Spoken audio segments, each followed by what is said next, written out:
আজকের মধ্যেই কলকাতায় আসছে নুনো রেইস। মোহনবাগানের সঙ্গে লিঙ্কড এই ভেনেজুয়েলান সেন্ট্রাল ডিফেন্সিভ মিডফিল্ডার।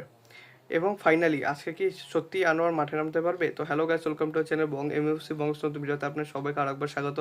আজকে আমি নিয়েছি ইন্ডিয়ান পুরো আপডেট 30 পর্ব। তো চলুন একদম দেরি না করে ভিডিওটা শুরু করা যাক। গতকালই আমি কিন্তু জানিয়েছিলাম যে আনোয়ার আলী কিন্তু এনওসি পেয়ে গিয়েছেন 30শে সেপ্টেম্বর অবধি।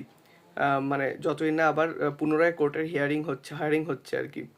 তো সেই কোর্ট হিয়ারিংয়ের আগে 33 তারিখ অবধি তিনি যে কটা ম্যাচ আছে সে কটা ম্যাচ কিন্তু তিনি ইস্ট বেঙ্গলের জার্সি গায়ে মাঠে নামতে পারবেন।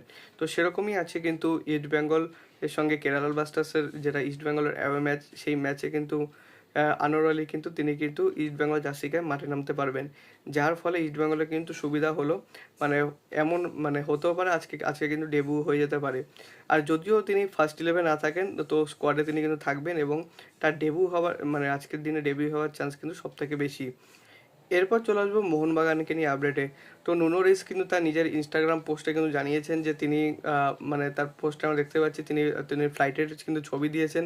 তো এয়ারপোর্টের ছবি দেওয়া মানে তিনি কিন্তু কলকাতার উদ্দেশ্যে রওনা দিয়েছেন। মোস্ট প্রবাবলি আজকে রাতের মধ্যেই তিনি কিন্তু কলকাতা পৌঁছে যাবেন। এবং তিনি কিন্তু হয়তো কালকে আমরা তাকে দলের সঙ্গে মানে অনুশীলনে আমরা কিন্তু দেখতে পারি। আর যেটা সব থেকে চমকপ্রদ আপডেট সেটা হলো গিয়ে জুনিয়র মোরেনোকে নিয়ে। তো জুনিয়র মোরেনো নামটা আপনাদের কাছে নতুন নয়, কিন্তু যারা জানেন না তার জন্য বলে রাখি, 31 বছর বয়সী তিনি একজন ভেনেজুয়েলান ডিফেন্সিভ মিডফিল্ডার। তিনি কিন্তু লাস্ট সিজনে কিন্তু সৌদির প্রো লিগে কিন্তু খেলছিলেন। গত সিজনে তাকে কিন্তু মোহনবাগান অনেক চেষ্টা করেছিল, কিন্তু তাকে কিন্তু মোহনবাগান পায়নি। সৌদির প্রো লিগের টাকার কাছে তিনি কিন্তু মানে মোহনবাগান মানে বলতে গেলে হারতে কিন্তু বাধ্য হয়।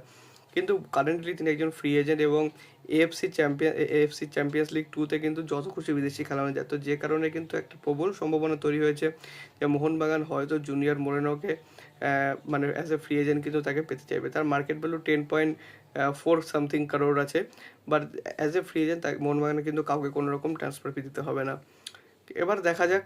তবে একটা জিনিস হচ্ছে গিয়ে নুনো রিসকে কিন্তু নিয়েছে মোহনবাগান অলরেডি। তারপরও কি তারা আরেকজন বিদেশির জন্য যাবেন, যাকে কিনা আনরেজিস্টার করে রাখতে হবে, শুধুমাত্র ACL2 এর জন্যই খেলাতে পারবে? তো সেটা কিন্তু পুরোটাই ম্যানেজমেন্টের উপর ডিসিশন নির্ভর করছে এবং তার সাথে কিন্তু কোচের ডিসিশনও আছে। তো পুরোটাই এখন মানে এদের দুজনের উপরই নির্ভর করছে যে মানে এই ডিলটা কত দূর এগোয়। আপনারা মোহনবাগান ফ্যান্সটা কী চান সেটা কিন্তু আমাকে অবশ্যই কমেন্টে জানাবেন। তো আজকের ভিডিওটা ছিল এ পর্যন্ত। যদি ভিডিওটা ভালো লাগে থাকে ভিডিওটা অবশ্যই লাইক করবেন, চ্যানেল সাবস্ক্রাইব করে বেল আইকনটা অবশ্যই প্রেস করে দেবেন আমাদের সমস্ত ভিডিওর আপডেট নোটিফিকেশন সবার আগে পাওয়ার জন্য।